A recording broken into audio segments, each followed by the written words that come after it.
नमस्कार दोस्तों, स्वागत है आपका हमारे YouTube चैनल जीके ट्रैकर पे। देखिए फ्रेंड्स, आज की क्लास में हम बात करेंगे जो हमारी एक सीरीज है टॉप जीके एमसीक्यू सीरीज, और इस सीरीज की आज हम 209वीं क्लास यहाँ पे कवर करेंगे। जैसा आप सभी जानते हैं, इस सीरीज में आपको जीके के प्रीवियस ईयर क्वेश्चन यहाँ पर देखने को मिलते हैं। ऐसे क्वेश्चन जो आपसे किसी न किसी एग्जाम में पूछे गए हैं, उन सवालों को एमसीक्यू के फॉर्मेट में हम पूरी डिटेल के साथ, पूरी एक्सप्लेनेशन के साथ, एनसीईआरटी के फैक्ट के साथ यहाँ पे कवर करते हैं, जिससे आपकी प्रीवियस ईयर क्वेश्चंस की लैंग्वेज कवर हो जाए, उनकी आपकी प्रैक्टिस हो जाए और फैक्ट के माध्यम से आपका रिवीजन भी हो जाए और कॉन्सेप्ट भी आपके क्लियर हो जाए। अगर आपने इस सीरीज की पिछली क्लासेस को नहीं देखा है तो आप प्लेलिस्ट में जाकर उन्हें देख सकते हैं। इसके ऊपर 5 मास्टर वीडियोस भी बनी हुई है, जिसमें हर मास्टर वीडियो में लगभग 500 सवाल आपको देखने को मिलेंगे। तो 5 वीडियोस के माध्यम से 2500 प्रीवियस ईयर क्वेश्चंस का एक क्विक रिवीजन आप कर सकते हैं। तो चलिए दोस्तों, आज की क्लास को शुरू करते हैं। आज के वीडियो में आपको हाल ही में जो यूपी पीसीएस का एग्जाम हुआ था, प्री का एग्जाम 2024 में, उसके कुछ इंपॉर्टेंट सवाल एक्स्ट्रा फैक्ट के साथ देखने को मिलेंगे। तो चलिए शुरू करते हैं। आज का हमारा पहला सवाल है, निम्नलिखित विदेशी यात्रियों पर विचार कर इन्हें कालक्रम अनुसार व्यवस्थित करें। ये जो 4 विदेशी यात्री हैं, इनको आपने क्रम अनुसार लगाना है, यानी जो सबसे पहले आया उसे सबसे पहले रखना है। देखिए, इत्सिंग की बात करते हैं। इत्सिंग जो था, यह एक चीनी यात्री था, चीनी बौद्ध भिक्षु था। 7वीं शताब्दी में 671 से 695 के बीच में यह भारत आया था। ठीक है, इत्सिंग के द्वारा कई सारे जो दूसरे चाइनीज बौद्ध भिक्षु थे, उनकी जीवनियां भी लिखी गई हैं। इसके बाद यहां पर दिया है अल बरूनी। अल बरूनी 11वीं शताब्दी में आया था। यह महमूद गजनवी के साथ भारत आया था और इसकी एक इंपॉर्टेंट किताब है किताब अल हिंद, जिसे भारत की खोज के नाम से भी जाना जाता है। ठीक है, यह आया था 11वीं शताब्दी में, यानी 1016-17 के आसपास यह भारत में आया। होइनसांग की बात करें, होइनसांग भी 7वीं शताब्दी में आया था। 630 ईस्वी के करीब यह भारत में आया। ठीक है, हर्षवर्धन के शासनकाल में आया था और इसका यात्रा वृतांत सियुकी के नाम से जाना जाता है। चौथा दिया है फाहियान।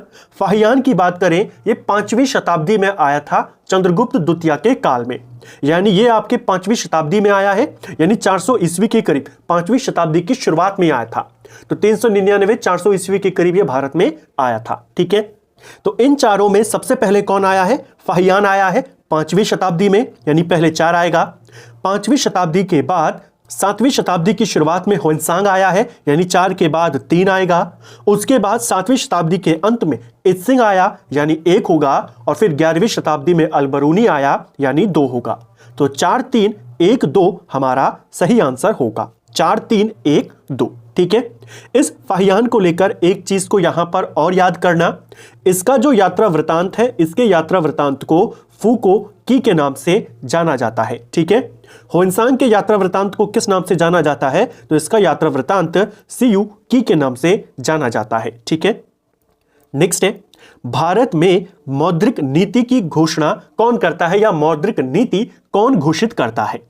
देखिए, भारत के अंदर मौद्रिक नीति, मॉनेटरी पॉलिसी जो निर्धारित करी जाती है, वह आरबीआई के द्वारा करी जाती है। ऑप्शन सी हमारा सही आंसर होगा। आपके पास कई बार सवाल आता है कि आरबीआई के कार्य क्या हैं और वित्त मंत्रालय के कार्य क्या हैं।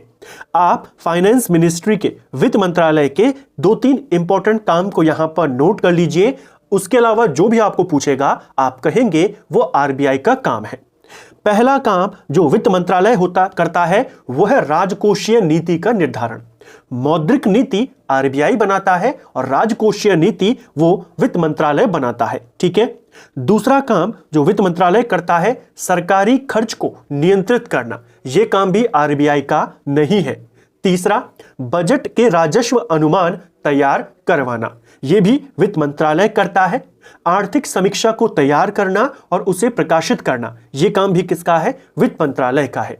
तो ध्यान रखना, सवाल दे देगा, बताइए राजकोषीय नीति कौन तय करेगा, तो आपने वहां पर आरबीआई को नहीं, वहां पर वित्त मंत्रालय को टिक करना है। मौद्रिक नीति पूछेगा तो आरबीआई को आप टिक करेंगे। नेक्स्ट है, सहमति की आयु अधिनियम 1891 के संदर्भ में निम्नलिखित कथनों में से सही कथन का चयन करें। देखिए, एज ऑफ कंसेंट जो आया था, एज ऑफ कंसेंट एक्ट, सम्मति की आयु या सहमति की आयु अधिनियम, ये 1891 में आया था। ठीक है, लॉर्ड लैंसडाउन उस समय भारत का वाइसरॉय था। यह जो अधिनियम है, इसके तहत विवाह की उम्र को 10 वर्ष से बढ़ाकर 12 वर्ष कर दिया गया था। पहले 10 वर्ष थी, उसे फिर 12 वर्ष कर दिया गया।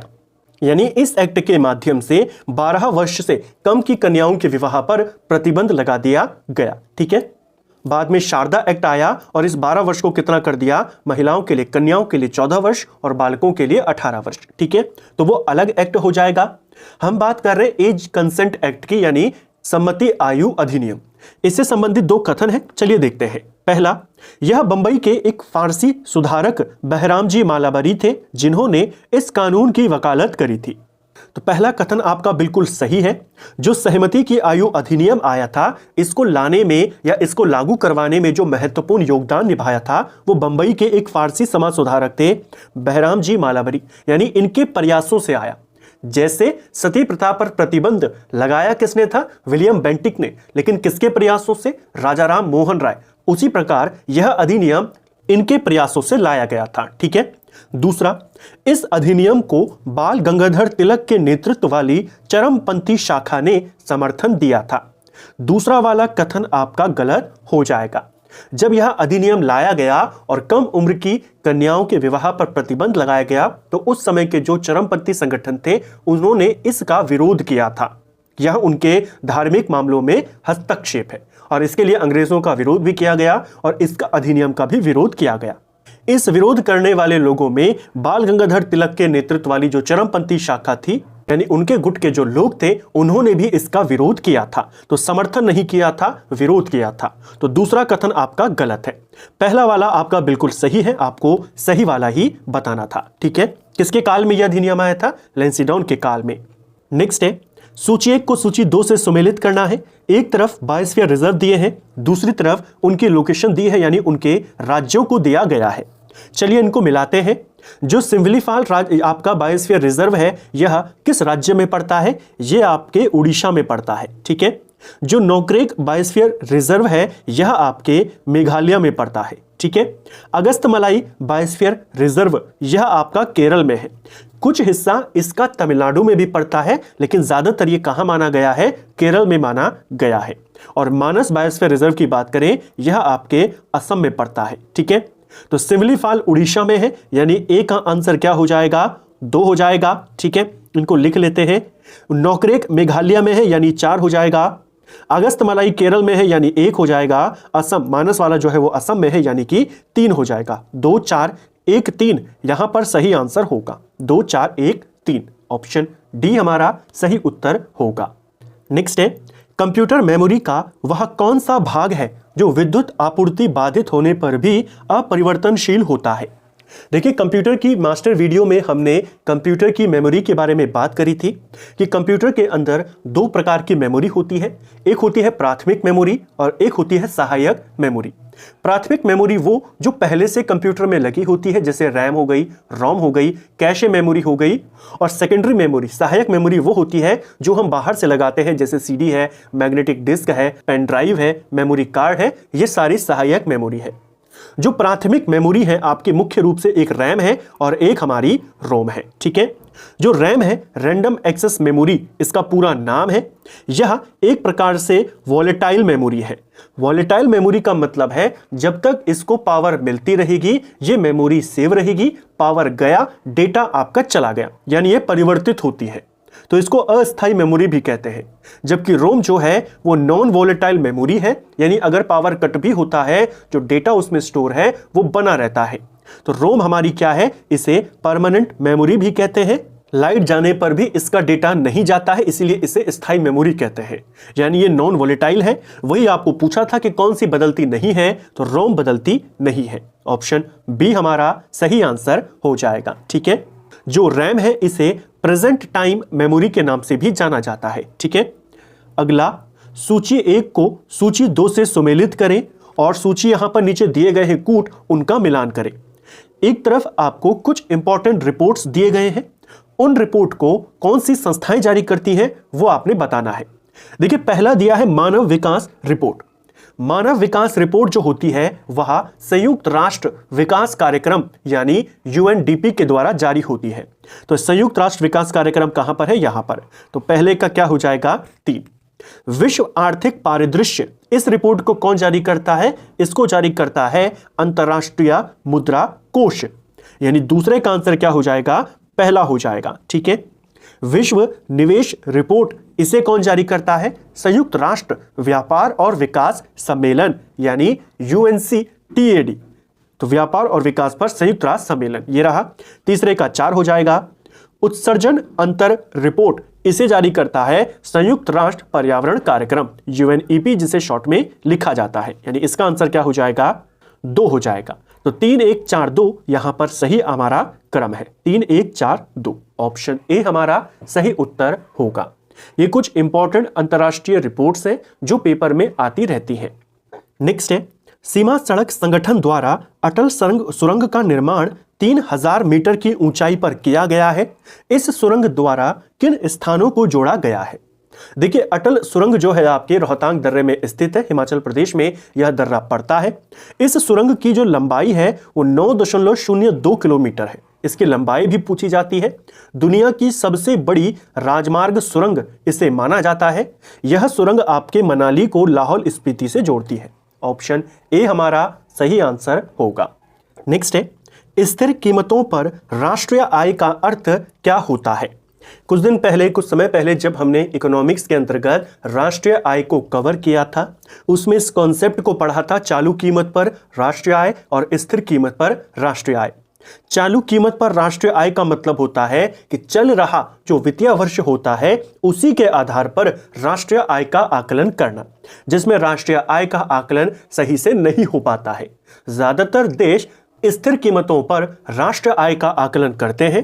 स्थिर कीमतों पर राष्ट्रीय आय का आकलन करने का मतलब है कि वह राष्ट्रीय आय जिसे किसी आधार वर्ष की कीमतों पर अनुमान लगाया जाता है, यानी किसी एक वर्ष को आधार वर्ष मान लिया जाता है और फिर उसके आधार पर तुलना करी जाती है कितनी इनकम यहां पर बढ़ी। तो स्थिर कीमत पर राष्ट्रीय आय का मतलब है आधार वर्ष की कीमतों पर अनुमानित आय। इसी को स्थिर कीमतों पर राष्ट्रीय आय को ही वास्तविक राष्ट्रीय आय कहा जाता है। ठीक है। जो चालू कीमत पर राष्ट्रीय आय होती है उसे मौद्रिक आय के नाम से जाना जाता है। दोनों अलग अलग है, दोनों को ध्यान रखेंगे। ठीक है। भारत में जो आधार वर्ष अभी है वर्तमान में वो 2017-18 है राष्ट्रीय आय के आकलन के लिए। ठीक है। भारतीय संविधान का निम्न में से कौन सा अनुच्छेद राष्ट्रपति और राज्यपालों और राज्य प्रमुखों को सुरक्षा प्रदान करता है। देखिए कौन सा आर्टिकल है जो ये कहता है कि जो हमारे राज्य प्रमुख हैं या राष्ट्र प्रमुख हैं, जब तक वो अपने पद पर हैं उनके खिलाफ अदालत के अंदर कोई भी आपराधिक कार्यवाही नहीं की जा सकती, यानी उनके खिलाफ आप केस नहीं कर सकते किसी भी आपराधिक मामले में। यह कहा गया है, या ये जो इनको सुरक्षा मिली हुई है वो 361 में मिली हुई है। एक पेपर में सवाल आया था कि किसको यह सुविधा मिली हुई है। विकल्प दिए गए थे प्रधानमंत्री, राज्यपाल, उपराष्ट्रपति और मुख्यमंत्री। तो ध्यान रखना केवल राज्य प्रमुख और राष्ट्र प्रमुख, राज्य प्रमुख में राज्यपाल, राष्ट्र प्रमुख में राष्ट्रपति, इसके अलावा और किसी को यह सुरक्षा प्रदान नहीं की गई है, चाहे वो उपराष्ट्रपति ही क्यों ना हो। ठीक है। नेक्स्ट है, भारत में हवाई परिवहन का राष्ट्रीयकरण कब किया गया था। जब हमने इंडियन ज्योग्राफी को कवर किया उसमें भारत के अंदर जो परिवहन सिस्टम है पूरा उसको देखा, चाहे वो रेल हो, चाहे वो आपके सड़क परिवहन हो या फिर आपका वायु परिवहन हो। उसमें हमने बात करी थी कि भारत के अंदर वायु परिवहन की जो शुरुआत होती है भारत में वो 1911 में होती है। ठीक है। 1911 में प्रयागराज का जो नैनी था वहां से दुनिया की पहली विमान डाक सेवा को शुरू किया गया था, न केवल भारत की बल्कि पूरी दुनिया में। 1933 में इंडियन नेशनल एयरवेज इसकी स्थापना होती है और 1953 के अंदर वायु सेवाओं का राष्ट्रीयकरण कर दिया गया था। तो भारत में हवाई परिवहन का राष्ट्रीयकरण कब किया गया, 1953 में किया गया। ठीक है। बेसिकली 1953 में जितनी भी वैमानिक कंपनियां थी, हवाई जहाज वाली कंपनियां थी, उन सबका राष्ट्रीयकरण कर दिया गया और 2 निगम यहां पर बनाए गए। एक था भारतीय विमान निगम जो बाद में इंडियन एयरलाइंस बना और दूसरा एयर इंडिया। ठीक है। जो जो इंडियन एयरलाइंस था वो देश के अंदर हवाई सेवाएं देता था और एयर इंडिया विदेशों के लिए सेवाएं प्रोवाइड करवाता था। ठीक है, तो शुरुआत में ये दो निगम बनाए गए 1953 में, इनका राष्ट्रीयकरण करके 1981 के अंदर तीसरा निगम बनाया गया जिसका नाम था वायुदूत। बाद में उसे भी इंडियन एयरलाइंस में विलय कर दिया गया। ठीक है, हालांकि 2007 में एयर इंडिया और इंडियन एयरलाइंस दोनों का भी विलय आपस में कर दिया गया और अब एक ही नाम चलता है एयर इंडिया। ठीक है, नेक्स्ट है सूची 1 को सूची 2 से मिलान करना है। एक तरफ आपको अलग अलग प्रकार की क्रांतियां दी गई है, कृषि क्रांतियां, दूसरी तरफ वो किससे जुड़ी हुई है वो दिया गया है। ज्योग्राफी वाली सीरीज में हमने भारत की कृषि के संबंध में अलग अलग क्रांतियां जो हुई उनके बारे में और डिटेल में हरित क्रांति, श्वेत क्रांति इनको पढ़ा था। देखिए नीली क्रांति का संबंध किससे है? नीली क्रांति जो है आपके वो मत्स्य से यानी मछली उत्पादन से जुड़ी हुई है। तो पहले का आंसर क्या हो जाएगा? सी हो जाएगा। पीली क्रांति की बात करें तो पीली क्रांति तिलहन से जुड़ी हुई है, दूसरे का आंसर आपका ए हो जाएगा। गोल क्रांति की बात करें यह आपके आलू से जुड़ी हुई है, तीसरे का आंसर डी हो जाएगा। और स्वर्णिम क्रांति आपके समग्र बागवानी से जुड़ी हुई है, यानी चौथे का आंसर बी हो जाएगा। तो सी ए डी बी इसका सही उत्तर होगा। ठीक है, ध्यान रखना स्वर्णिम क्रांति समग्र बागवानी से जुड़ी हुई है और अगर सवाल आ जाएगा सुनहरी क्रांति का संबंध किससे है तो फल उत्पादन, शहद उत्पादन से आप उसका संबंध बताएंगे। और सुनहरा रेशा क्रांति किससे है तो वह जूट उत्पादन से जुड़ी हुई है। हरित सोना क्रांति पूछेगा वो बांस के उत्पादन से जुड़ी हुई है। ठीक है, तो सी ए डी बी हमारा इसका आंसर होगा। C A D B option D सही उत्तर यहां पर है। पश्चिमी विक्षोभ कहां से उत्पन्न होता है?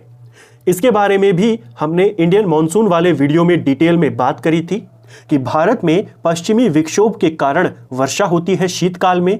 किस क्षेत्र में होती है ये वर्षा? मुख्य रूप से उत्तर भारत के इलाकों में होती है, पंजाब में, हरियाणा में, पश्चिमी यूपी में, हिमाचल में, उत्तराखंड में, यहां पर होती है। ठीक है, किसकी वजह से? पश्चिमी विक्षोभ की वजह से। ये जो पश्चिमी विक्षोभ है ये कहां से उठते हैं, कहां से आते हैं? ये आते हैं भूमध्य सागर से। ऑप्शन बी हमारा सही आंसर होगा। शीत ऋतु में भूमध्य सागर में शीतोष्ण चक्रवात उठते हैं और उन्हीं से भारत में जो जेट स्ट्रीम है वो भारत की ओर चलने लगती है, पश्चिमी जेट स्ट्रीम, जिन्हें हम शॉर्ट में या आसान भाषा में वेस्टर्न डिस्टर्बेंस कहते हैं। ठीक है, तो इसको आपने ध्यान रखना है कि पश्चिमी विक्षोभ के कारण वर्षा कहां होती है और ये जो पश्चिमी विक्षोभ आ रहा है ये कहां से आता है, कहां से उत्पन्न होता है तो भूमध्य सागर से ये उत्पन्न होता है। ठीक है, इस वजह से जो वर्षाएं राजस्थान में होती है पश्चिमी विक्षोभ के कारण शीतकालीन वर्षा, इस वर्षा को राजस्थान में मावट या मावट के नाम से जाना जाता है। ठीक है, औद्योगिक नीति और संवर्धन विभाग के अनुसार निम्नलिखित में से कौन सा एक प्रमुख उद्योग नहीं है? देखिए प्रमुख उद्योग यानी कि कोर उद्योग की बात यहां पे कर रहा है। जैसा आप जानते हैं हमारे पास 8 उद्योगों को कोर उद्योग का दर्जा प्रदान किया गया है, यानी वर्तमान में कोर उद्योगों की संख्या कितनी है? केवल 8 है। इन 8 में कोर उद्योग कौन कौन से हैं? एक उद्योग है आपका कोयला। कोर उद्योग बेसिकली वे उद्योग होते हैं जो दूसरे उद्योगों के लिए एक बेस का काम करते हैं, उनके चलने में काफी ज्यादा सहायक होते हैं। जैसे कोयला हो गया, इसके अलावा कच्चा तेल हो गया, प्राकृतिक गैस हो गई, रिफाइनरी हो गई, उर्वरक हो गए, स्टील हो गए, सीमेंट हो गए और बिजली हो गया। अगर ये सारे में से एक भी विभाग सही से नहीं चले, एक भी उद्योग सही से नहीं चले, जैसे बिजली हो गया तो कई सारे उद्योग इससे प्रभावित होंगे। सीमेंट अगर सही से काम ना करे सीमेंट उद्योग तो कई सारे विभाग इससे प्रभावित होंगे, कई सारे उद्योग इससे प्रभावित होंगे। तो ऐसे उद्योगों को कोर उद्योग कहा जाता है जिन पर दूसरे उद्योगों की डिपेंडेंसी काफी ज्यादा होती है। इनकी संख्या 8 है। इसमें उर्वरक है, बिजली है, कच्चा तेल है, 3 यहां पर ये है, इसके अलावा स्टील है, सीमेंट है, 5 हो गए, रिफाइनरी, प्राकृतिक और कोयला। ठीक है, जूट इसमें शामिल नहीं है। नेक्स्ट है सूची 1 को सूची 2 से यहां पर मिलान करना है। फिर से एक और सूची यहां पर आई है। एक तरफ आपको नारे या कुछ योजनाएं दी गई है, दूसरी तरफ आपको पंचवर्षीय योजना दी गई है। चलिए इनका मिलान यहां पर करते हैं। गरीबी हटाओ का नारा पहली बार या गरीबी उन्मूलन का नारा पहली बार किस योजना में दिया गया था? यह दिया गया था पंचवर्षीय योजना जो 5वीं वाली थी, यानी पहले का आंसर क्या होगा? ए हो जाएगा। 5वीं पंचवर्षीय योजना 1974 से 1978 के बीच में चली थी। डीपी धर मॉडल पर यह योजना आधारित थी। इस योजना का जो उद्देश्य था वो गरीबी को खत्म करना और आत्मनिर्भरता की प्राप्ति करना था। इसी के तहत पहली बार गरीबी हटाओ का नारा दिया गया था। ठीक है। एलपीजी नीतियों की बात करें, एलपीजी जो नीतियां थी ये शुरू करी गई थी 8वीं पंचवर्षीय योजना के दौरान।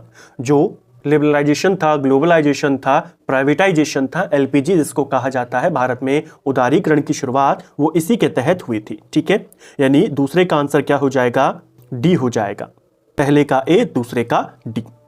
जो 8वीं पंचवर्षीय योजना थी आपके 1992 से 97 के बीच में चली थी। जॉन डब्ल्यू मिलर मॉडल पर यह आधारित थी।